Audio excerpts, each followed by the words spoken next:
Good morning, good afternoon, good evening. Welcome back to our daily prayer and scripture. Today is July 4, 2025. Ang mabuting balita ng ating Panginoon ay kay San Mateo, chapter 9, verse 9 up to 13. Papuri sa iyo, Panginoon. Umalis si Jesus sa lugar na iyon. Sa kanyang paglakad, nakita niya ang isang taong ang pangalay Mateo. Nakaupo ito sa paningilan ng buwis. Sinabi ni Jesus sa kanya, "Sumunod ka sa akin." Tumindig si Mateo at sumunod sa kanya. Nang si Jesus at ang kanyang mga alagad ay nasa bahay ni Mateo, dumating ang maraming publikano at mga makasalanan, at sila'y magkakasalong kumain. Nang makita ito ng mga Pariseo, tinanong nila ang kanyang mga alagad, "Bakit sumasalo sa mga publikano at sa mga makasalanan ang inyong guro?" Narinig ito ni Jesus at siya ang sumagot, "Ang mga may sakit ang nangangailangan ng manggagamot, hindi mga walang sakit. Hindi ang mga walang sakit. Humayo kayo at unawain ninyo ang kahulugan nito. Habag ang ibig ko at hindi hain.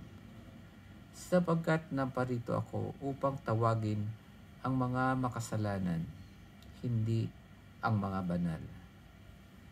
Ang mabuting balita ng ating Panginoon. Pinupuri ka namin, Panginoong Hesus Kristo. Isang magandang pagnilayan dito yung nagtanong ang mga Pariseo sa kanyang mga alagad. Tapos narinig ito ni Jesus at si Jesus na mismo ang sumagot.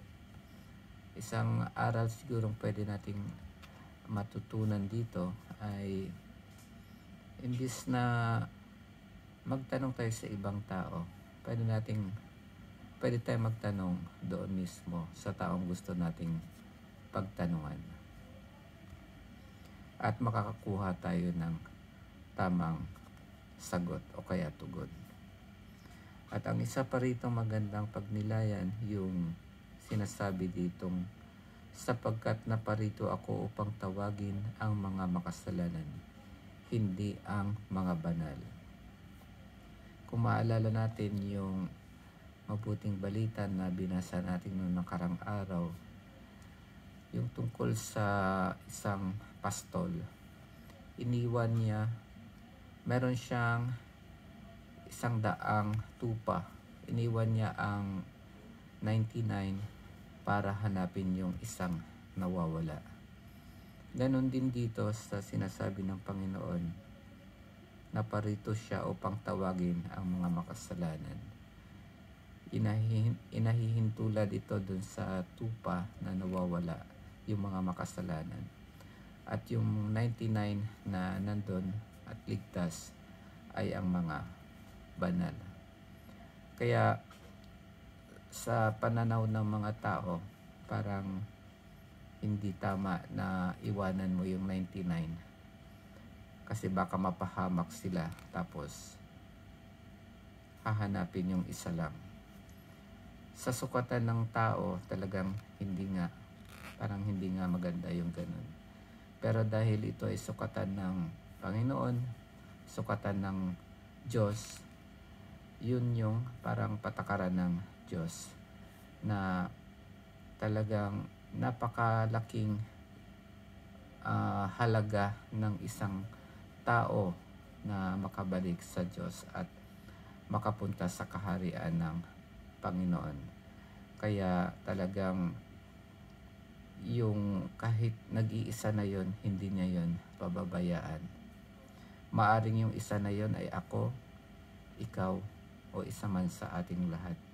Kaya napakabuti ng Panginoon dahil ganun niya tayo kamahal, hindi niya pababayaan kahit na isa na nawawalan niyang tupa. At ganun niya pag nakita na ng Panginoon ng pastol ang kanyang tupa, kung naalala niyo yung larawan na ito ay nilagay niya sa kanyang balikat, pasan-pasan niya ito hanggang bumalik siya sa iba pang mga tupa. Ito lamang po ang ating reflection sa araw na ito. Maraming salamat sa pakikinig and God bless po mga kapatid.